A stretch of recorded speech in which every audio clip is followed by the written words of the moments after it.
நம்ம மாடி தோட்டத்துக்கு வந்தாச்சு. என்னோட விளாக் பார்க்கறதுக்கு. என்னோட ஃப்ரெண்ட் இன்னைக்கு மார்னிங்கே வந்து ஒரு சில செடியோட சாப்லிங்ஸ் எனக்கு குடுத்துட்டு போனாங்க. அவங்களுக்கு யாரோ கிஃப்ட் பண்ணியிருந்தாங்களாம். அவங்க நட்றது போக ஒரு சில சாப்லிங் எனக்கு கிஃப்ட்டா குடுத்திருந்தாங்க.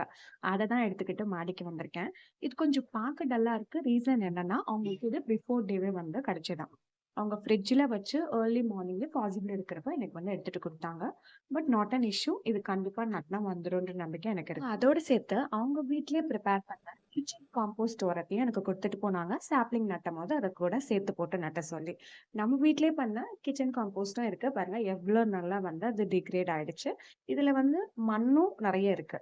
என்கிட்ட இப்போதைக்கு செப்பரேட்டா வந்து எந்த பாட்டும், மண்ணும் இல்லாததுனால, நான் இதுலயே நட்டலாம்னு சொல்லிட்டு பிளான் பண்ணியிருக்கேன். ஏன்னா இது ஒரு அன்பிளான்ட் திங் இல்லைங்க. இப்ப சடனா சாப்லிங் இருக்கு.